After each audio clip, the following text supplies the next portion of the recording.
다 같이 자리에 일어나셔서 찬송가 1장을 찬양 드리겠습니다.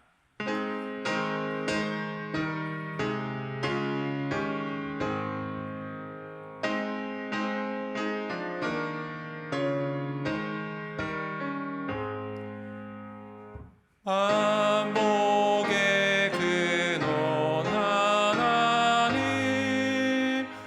온 백성 찬송 드리고 저 천사여 찬송하세 찬송 성부 성자 성령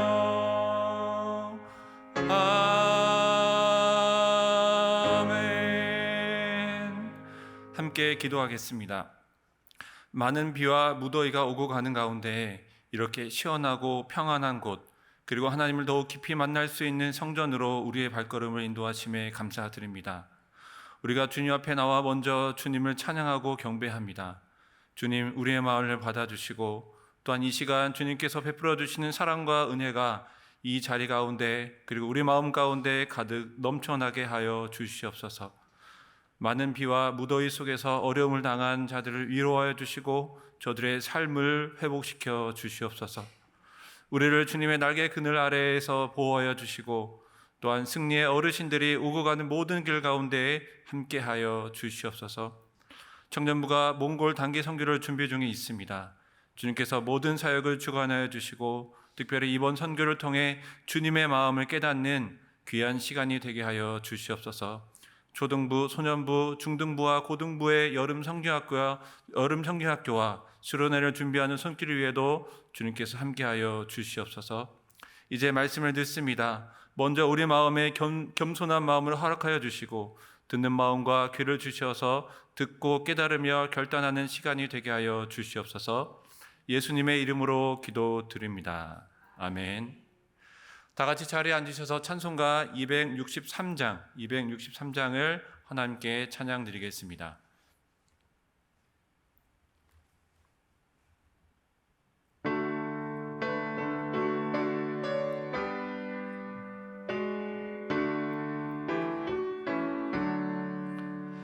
이 세상 험하고 나 비록 약하나 늘 기도 힘쓰면 큰 권능 얻겠네.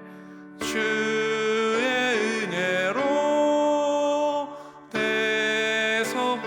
대속받아서 비와 같이 붉은 죄는 같이 이겠네.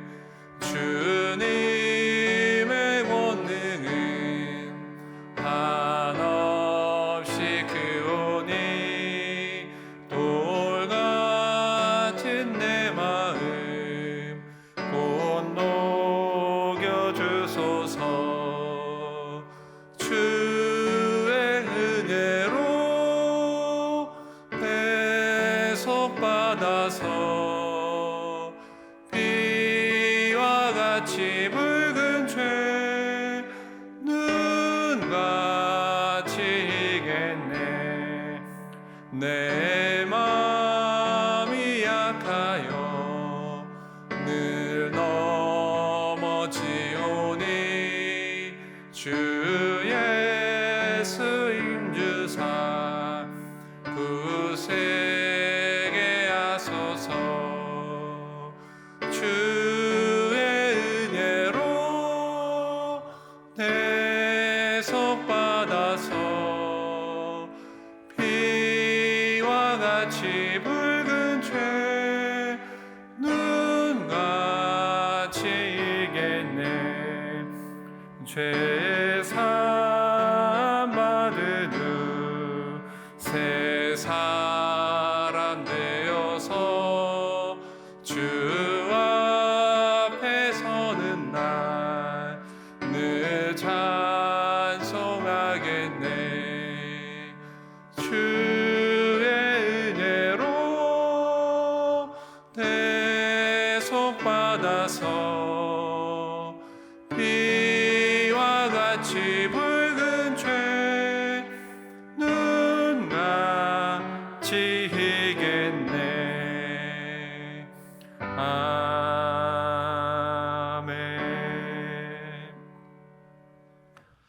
오늘 하나님께서 우리에게 주신 말씀은 호세아 10장 12절에서 15절까지 말씀입니다. 호세아 10장 12절부터 15절까지 말씀입니다. 구약성경 1265쪽에 있습니다. 우리 호세아 말씀을 한 절씩 교독하여 읽겠습니다. 제가 먼저 12절을 읽겠습니다. 너희가 자기를 위하여 공의를 심고 인애를 거두라. 너희 묵은 땅을 기경하라. 지금이 곧 여호와를 찾을 때니 마침내 여호와께서 오사 공의를 비처럼 너희에게 내리시리라.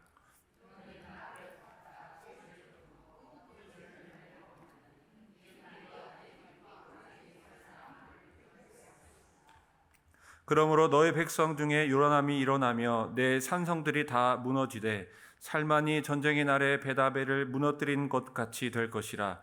그때 어머니와 자식이 함께 부서졌도다.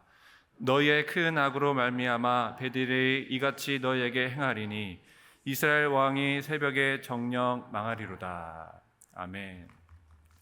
네, 이제 장마가 주춤해지면서 이제 본격적으로 무더위가 시작되는 것 같습니다. 제가 방금 이렇게 계단을 통해서 지하로 내려오는 길에 가장 크게 난 소리가 아쉽게도 우리의 찬양 소리가 아니라 매미 소리였습니다. 매미 소리가 막 귀를 때리면서 또 새벽에 새벽 기도에 나올 때에도 그 새벽에도 매미가 아주 귀를 때리면서 유런하게 우는 것을 보면서 이제 무더위가 시작되는구나 하는 것을 느껴질 때가 왔습니다. 특히 저 같은 경우 또 더위를 많이 타는 경우여서 이렇게 무더위가 되면 굉장히 또 땀이 많이 나기도 하고 힘들기도 많이 하는데, 그러나 이 자리에 있는 것이 참 너무나도 감사하죠. 왜 그렇습니까? 여름에 교회만큼 시원한 곳은 없는 것 같습니다.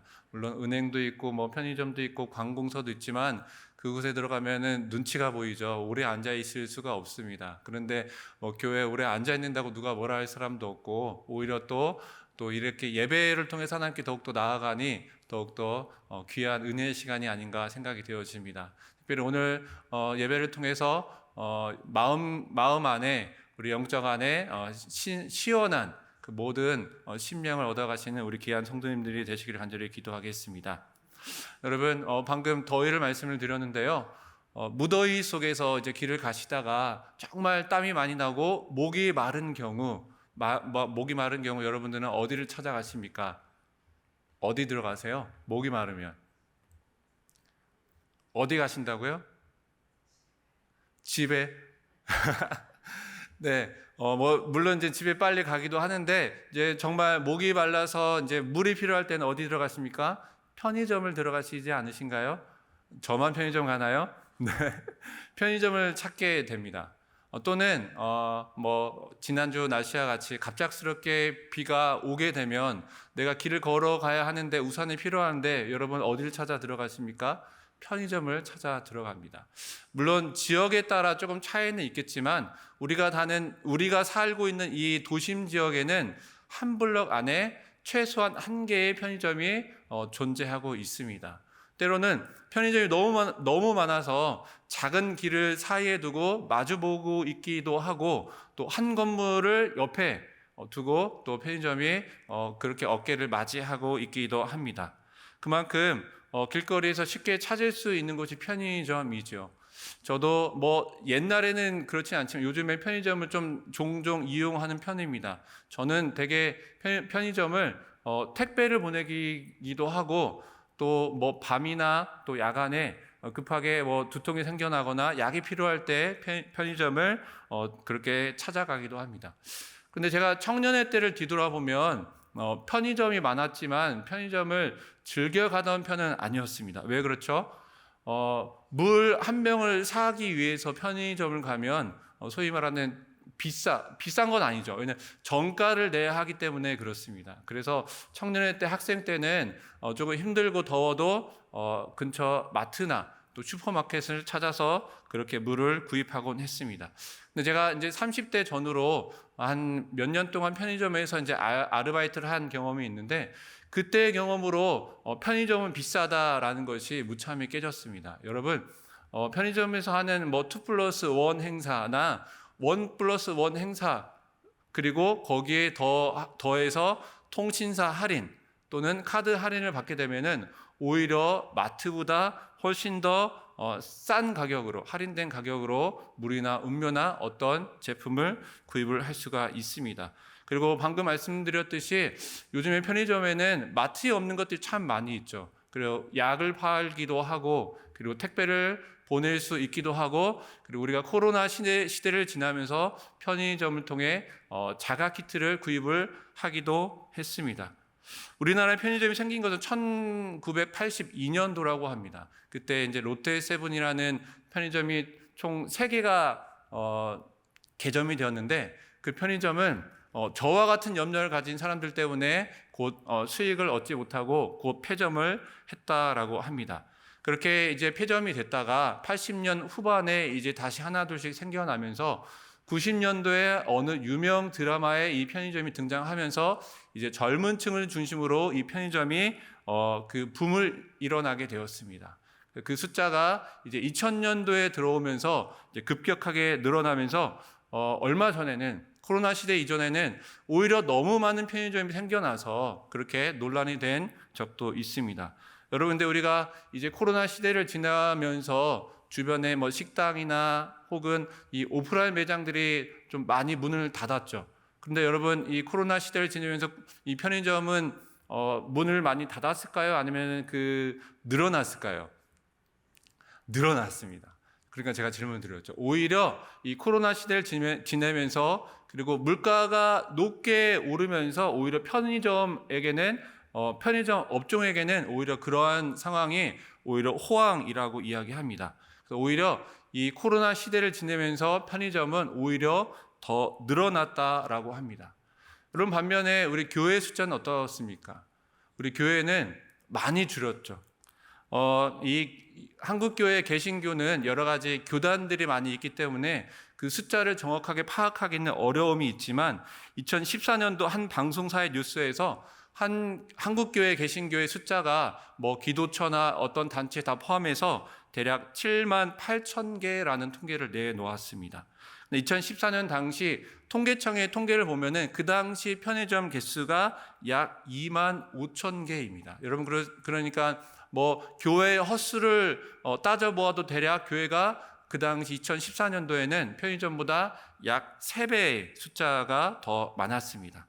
그런데 2016년 통계에 의하면 교회가 5만 5천여 개, 그리고 편의점은 약 3만 9천 개. 교회는 급격하게 줄었고 편의점은 급격하게 늘어났죠. 그리고 이제 코로나 직전인 2018년도에는 비슷하게 5만 6천, 그리고 편의점 약 4만여 곳, 2014년과 비슷합니다. 여러분, 근데 코로나 시대를 지나면서 작년 2022년 말 통계를 보니까 편의점 숫자가 코로나 이전에는 약 4만여 개였는데 이제는 5만여 개를 넘는 그런 숫자가 되었다라고 합니다. 이제 지금 교회 숫자는 제가 통계를 보지는 않았는데, 여러분 어떻습니까? 코로나 시대를 지내면서 2014년도에는 약 3배 차이가 난 숫자였는데 이제 아마 역전되거나 아니면 최소한 비슷해지지 않을까라는 예상을 하게 됩니다.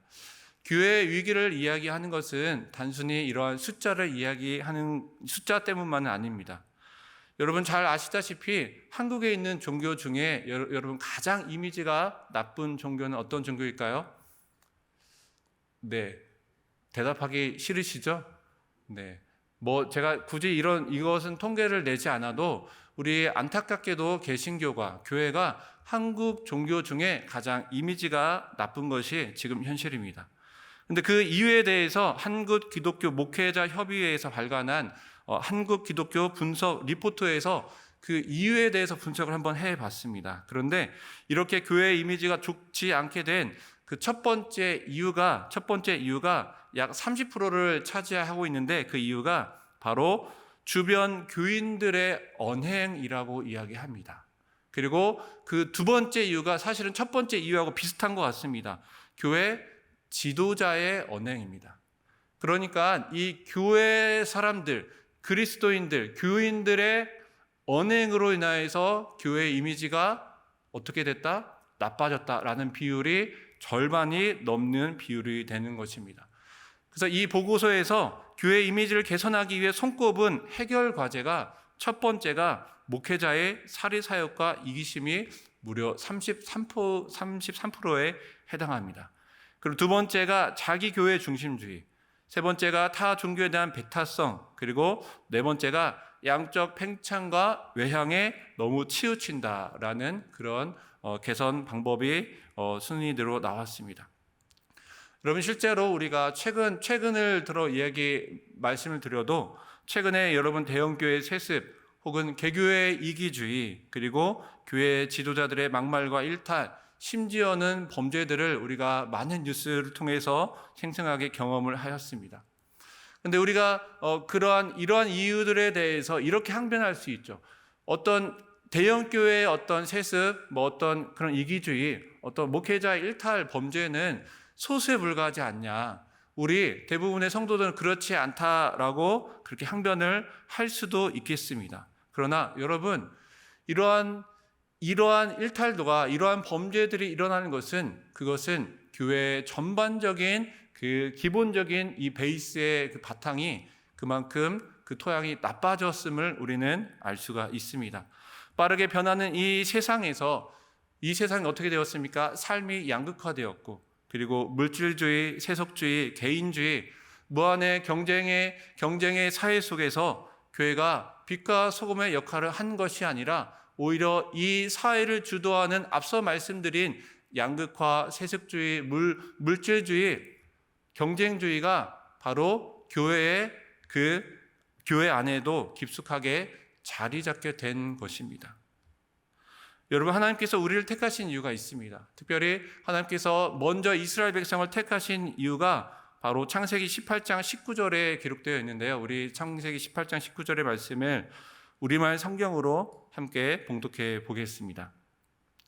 내가 아브라함을 선택한 것은 아브라함이 그의 자녀와 그의 집안 자손들에게 명해 여호와의 길을 지켜 의와 공의를 실천하게 하기 위한 것이다. 그리하여 나 여호와가 아브라함에게 말한 것을 그를 위해 다 이루고자 하는 것이다.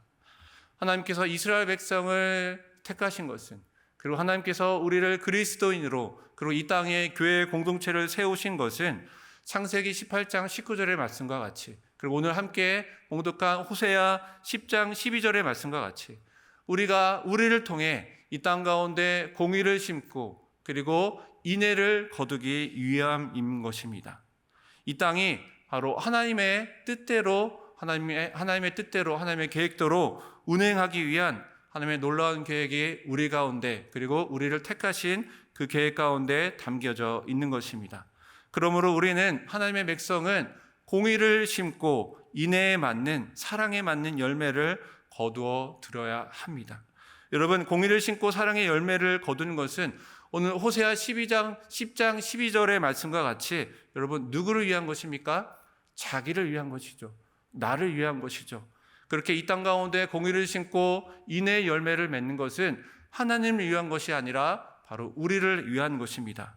우리가 다 같이 공의를 행할 때, 그래서 이 땅 가운데 사랑의 열매가 가득할 때 결국 우리 모두가 행복함을 느끼며, 그리고 우리의 자녀들이 정말로 행복한 하나님의 나라에서 살아가는 것입니다.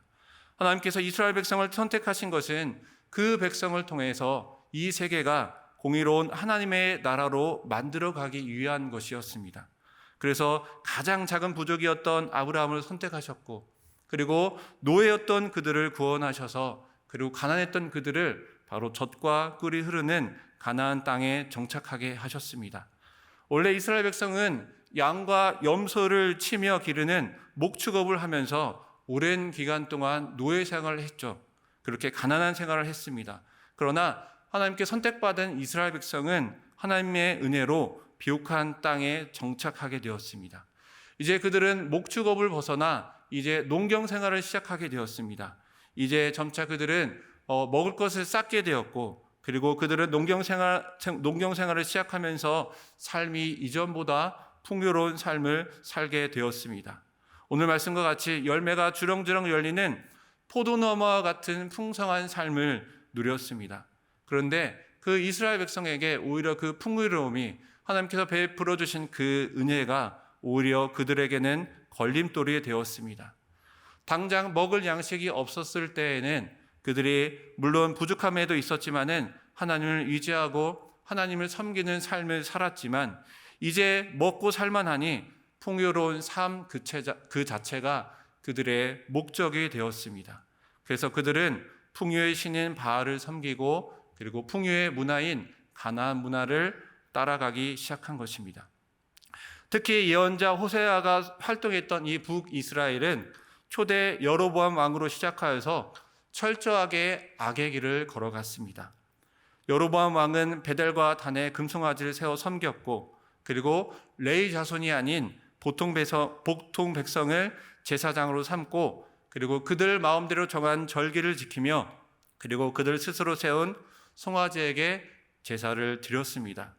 그들에게 풍요가 더해질수록 그들은 바알의 제단과 바알의 주상을 더 세워서 더욱 호화롭게 제사를 드렸습니다. 높은 산마다 산당을 세워 제사를 드리며, 그리고 자신을 위해 우상을 세워 그것을 섬겼습니다. 호세아 8장 4절의 말씀을 함께 봉독해 보겠습니다. 그들이 왕들을 세웠으나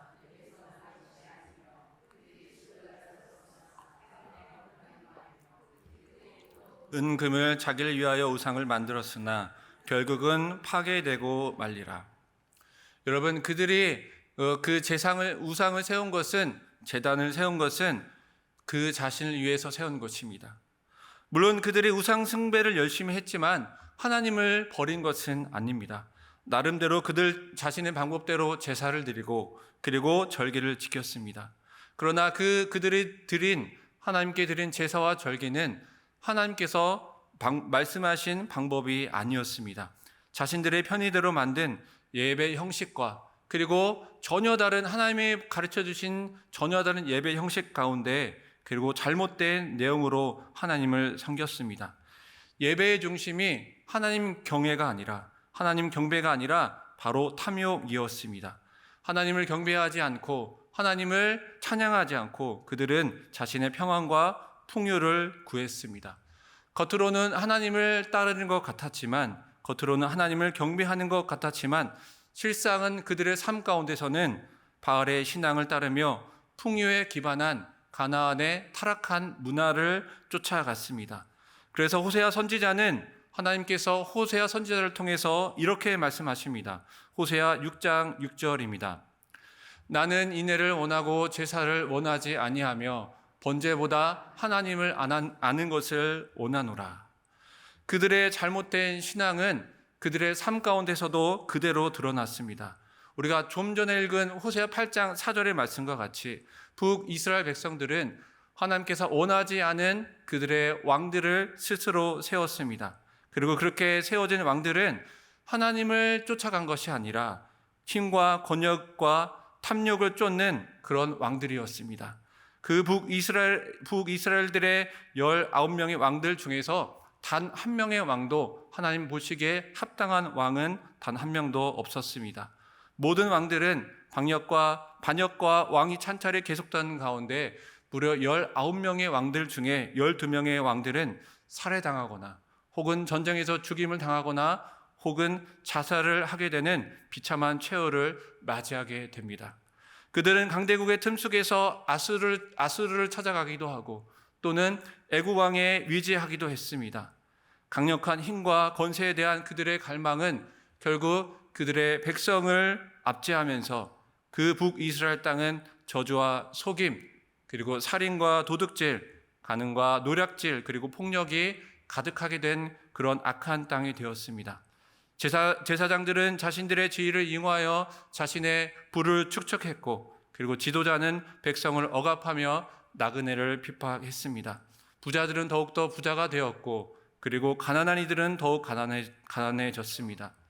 대부분의 성소에는 아이러니하게도, 정말 이상하게도 예배자로, 그리고 제사 드리는 사람들로 붐볐고 그 예배는 화려했지만, 그러나 바알 신앙과 혼합되어 풍요만을 쫓는 더럽혀진 잘못된 제사와 예배였습니다. 결국 우상 숭배와 탐욕으로 인한 사회적인 불의가 곳곳에서 만연하게 나타났습니다.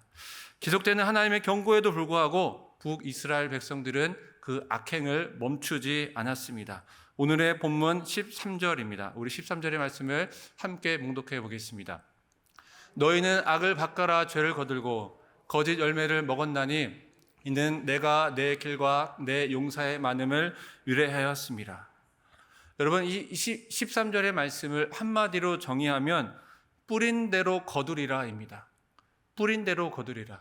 여러분, 저는 농사를 지어서 잘 모르지만 그러나 우리가 잘 아는 그 명제가 하나가 있죠. 콩을 심으면 그 콩이 나고 팥을 심으면 팥이 나게 됩니다. 여러분, 악을 뿌리면 결국 어떤 열매를 거두게 되겠습니까? 오늘 말씀과 같이 거짓 열매를 거두게 되는 것입니다. 거짓 열매를 계속해서 맺는 이 북이스라엘 백성들은, 이 북이스라엘 사회는 점점점 무너져 갔고, 그리고 나라 전체는 반역과 내란으로 그리고 멸망의 길로 걸어가고 있었습니다.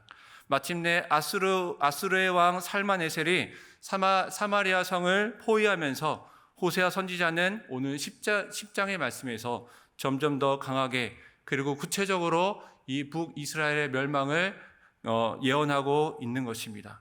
오늘 14절과 15절의 말씀을 다시 한번 읽어보겠습니다. 14절의 말씀입니다. 시작. 그러므로 너의 백성 중에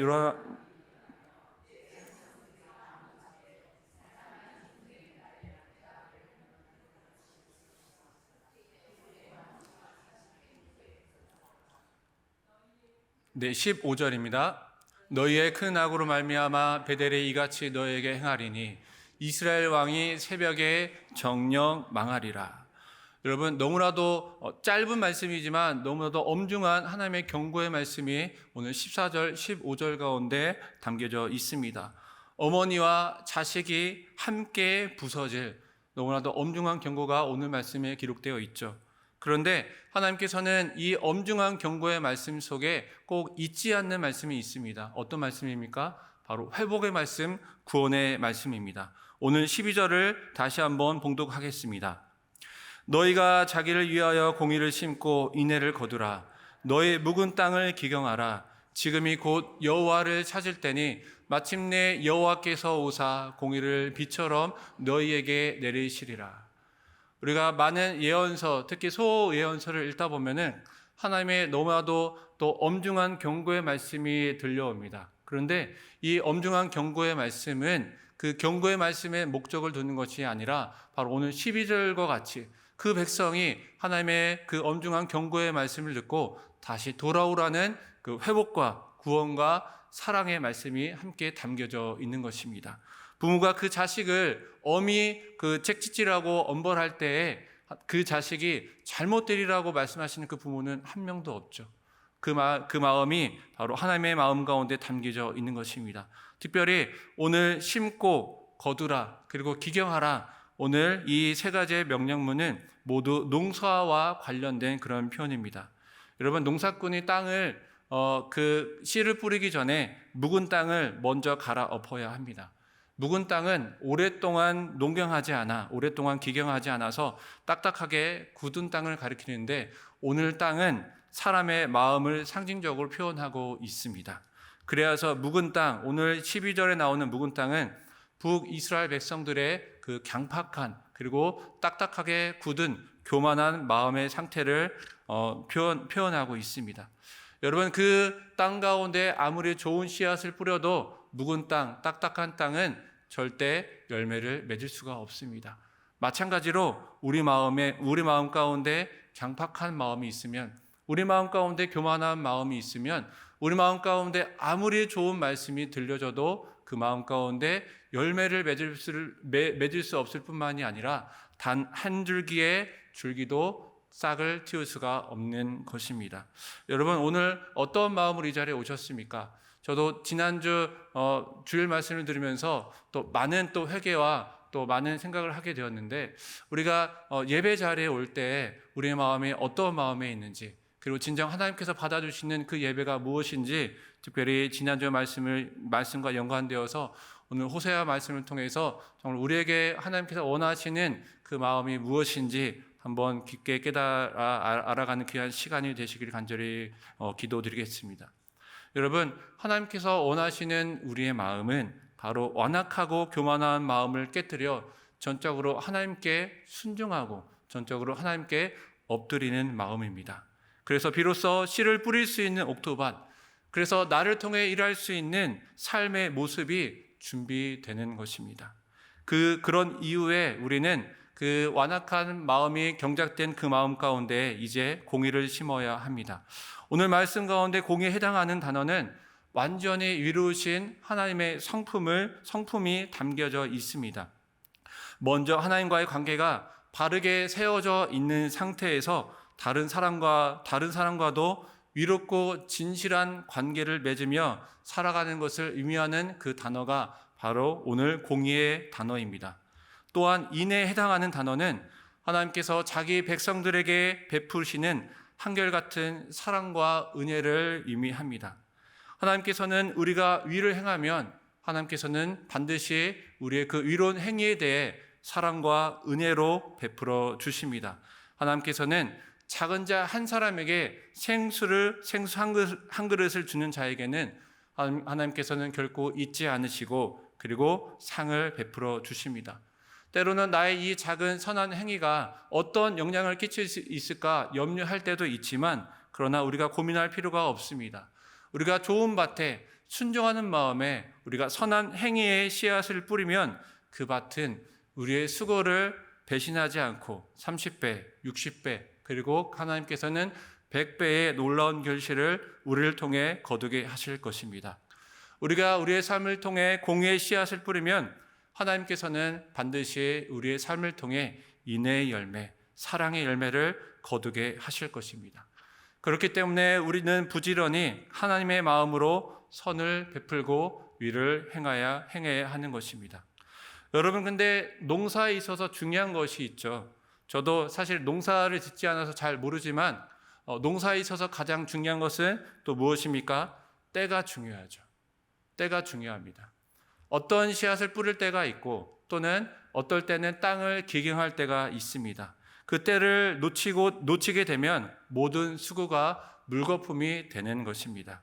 묵은 땅을 기경할 때가 놓치면 공의를 심을 때가 놓치면 그리고 하나님께서 베푸시는 인애와 사랑의 열매를 우리는 기대할 수가 없습니다.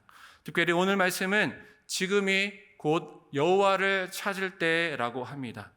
하나님과 점점 멀어지고 있는 이때에 예배를 서비스를 받는 것으로 착각하고 희생과 헌신이 없는 삶을 드리는 헌신이 없는 예배를 드리고 있는 지금, 그리고 모두가 교회의 위기라고 말하는 이때가 바로 하나님을 찾을 때입니다.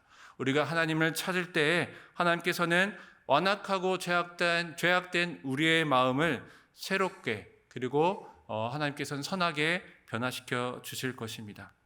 서두에 편의점과 교회 숫자를 비교하면서 교회의 위기에 대해서 잠깐 말씀을 드렸습니다. 여러분, 근데 제가 말씀을 준비하면서 요즘 교회가 위기이고 그리고 교회가 많은 사람들의 지탄을 받고 있지만 교회가 참으로 순수할 때가 있었습니다.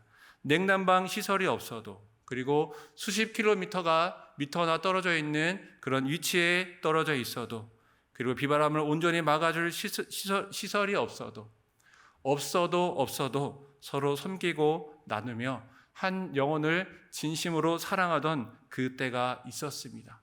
그때 우리는 없어도 모일 때 하나님의 은혜가 늘 충만했고 그때 우리는 없어도 늘 감사하며 그렇게 은혜 가운데 살아가던 그때였습니다.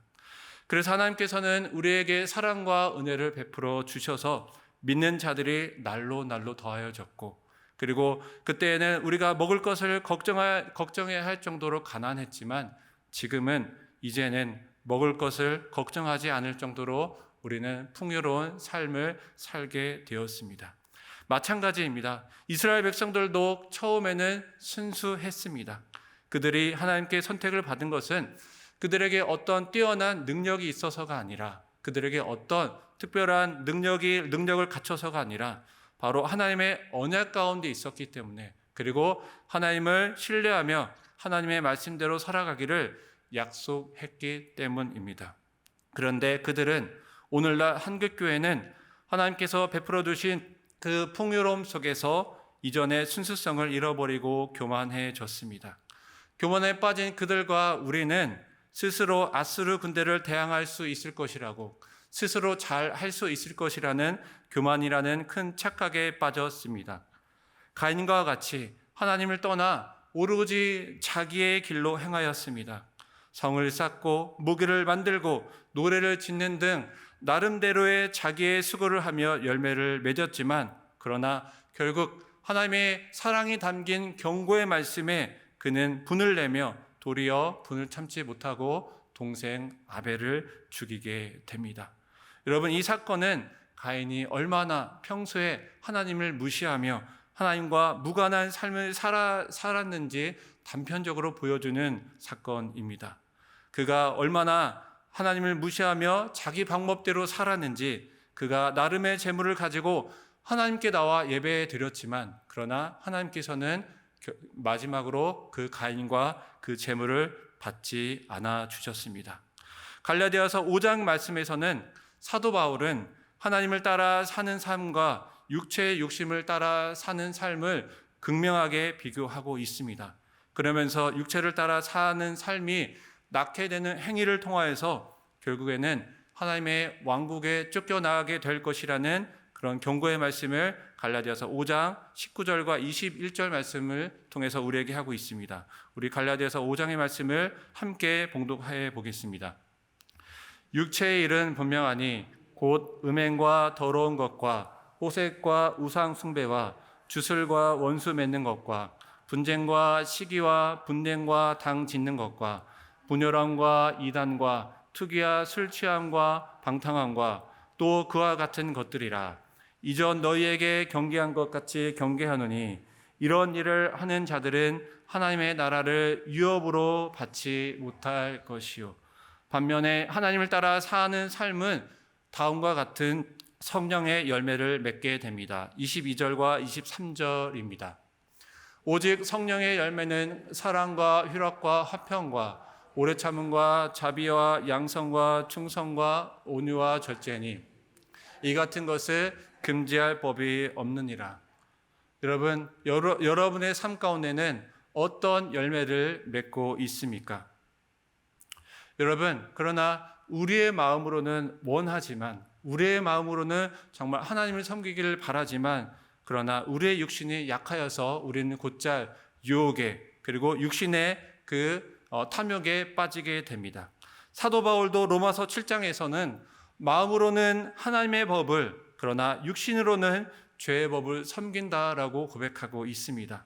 그래서 그 마음 가운데 그 두 법이 항상 서로 싸우고 있는데, 어떤 때는 죄의 법이 자신을 사로잡는다라고 고백하고 있습니다. 그래서 사도 바울은 7장 24절에서 다음과 같이 고백하고 있습니다. 함께 봉독합니다. 오호라, 나는 곤고한 사람이로다. 이 사망의 몸에서 누가 나를 건져내랴. 사랑하는 성도 여러분, 누가 우리를 건져내겠습니까? 누가 우리를 건져낼 수 있겠습니까? 바로 예수 그리스도입니다. 예수 그리스도 안에 있는 자에게는 결탄코 정죄함이 없습니다. 예수 그리스도 안에 있는 자에게는 결코 하나님의 그 심판의 말씀이 없을 것입니다. 사랑하는 성도 여러분, 지금이 곧 하나님을 찾을 때입니다. 예수 그리스도 안에 거할 때입니다. 성령님의 도우심으로 육체의 욕심을 이겨낼 때입니다. 하나님과의 온전한 만남을 통해, 하나님과의 온전한 예배를 통해 바로 육체의 탐욕으로부터 벗어나 하나님 앞에 순종하는 옥토와도 같은 마음밭을 겸비하시는 저와 여러분들이 되시기를 간절히 축원합니다. 그래서 타인과도 위롭고도 진실한 관계를 맺는 공의로운 삶을 통해 하나님의 사랑과 은혜를 우리의 모든 삶 가운데 누리시는 귀한 축복을 누리시는 귀한 삶을 사시기를 하나님의 이름으로 축복합니다. 오늘 말씀을 기억하시면서 함께 통성으로 기도하겠습니다. 하나님, 우리가 하나님과 함께 진실한 만남, 하나님과 함께 귀한 관계를 맺기를 간절히 원합니다. 그러나 하나님, 우리의 마음은 원이지만 그러나 우리의 육체는 하나님 정말로 타락하고 또한 우리의 육체는 하나님 육체의 길로 가고 있음을 고백하며 나아갑니다. 특별히 하나님, 이 시간 우리를 만나 주시고 우리 가운데 함께하여 주셔서 하나님 딱딱한 우리의 마음을 옥토와도 같은 마음으로 하나님 기경시켜 주시고, 그래서 우리의 삶을 통하여서 공의로운 그 씨앗을 뿌리는, 그래서 인내와도 같은 열매를 맺을 수 있는 주님의 귀한 인생들이 될 수 있도록 주님께서 이 시간 말씀을 기억하시면서 함께 통성으로 기도하며 나아갑니다. 하나님 감사합니다. 하나님, 이 시간 우리를 예배로 만나주시고 우리 가운데 하나님 인도해 주시면 참 감사합니다. 하나님, 특별히 하나님, 우리가 하나님 앞에 나와서 하나님 우리가 순종하는 마음으로 나아가오니 하나님 우리의 이 예배를 받아주시고 또 우리의 늘 삶 가운데 하나님 교만한 마음이 아니라 늘 하나님 앞에 순종하고 나아가는 귀한 옥토가도 귀한 마음이 우리 가운데 있기를 간절히 기도하며 나아갑니다. 완악하고 딱딱한 우리의 마음을 주님의 말씀으로 기경하여 주시고 특별히 우리의 마음 가운데 주님의 성령으로 늘 충만하게 인도하여 주시어서 하나님 우리의 마음밭이 하나님의 그 귀한 씨앗을 뿌리기에 귀한 옥토밭이 될 수 있도록 주님께서 인도하여 주시옵소서. 그래서 우리의 삶을 통해 하나님 공의의 씨앗을 뿌릴 때 하나님께서 베풀어 주시는 놀라운 사랑과 은혜의 축복이 우리의 삶 가운데 충만하게 되어지기를 간절히 기도하며 나아갑니다. 하나님, 그래서 이 땅 가운데 나를 통하여서 하나님께서 놀라운 계획이 나를 통해서 이루어져 가게 인도하여 주시고 특별히 하나님 이 나를 통하여서 우리의 교회가 한국교회가 더욱더 빛과 소금이 되는 놀라운 교회로 거듭날 수 있도록 주님께서 인도하여 주시옵소서. 모든 말씀 살아가신 예수님의 이름으로 기도드립니다. 아멘. 네, 잠시 교회 소식을 전해드리겠습니다. 청년부 몽골 단기 선교가 24일 월요일부터 8월 4일까지 10일박 12일의 일정으로 진행될 예정입니다. 이를 위해 이번 주 금요 기도회 시 발대식을 가질 예정입니다. 함께 동참하셔서 함께 기도해 주시기 바랍니다. 다른 교회 소식은 주보를 참고해 주시기 바랍니다. 함께 기도하시겠습니다. 이제는 우리 구주 예수님의 은혜와 아버지의 사랑하심과 성령님의 감동, 교통, 위로하심이 이제 하나님을 간절히 찾아 완고한 마음을 기경하여 인애를 거두기를 결단하는 우리 모든 성도들 위해 그리고 승리교회 위에 함께 하시기를 간절히 축원하옵나이다. 아멘.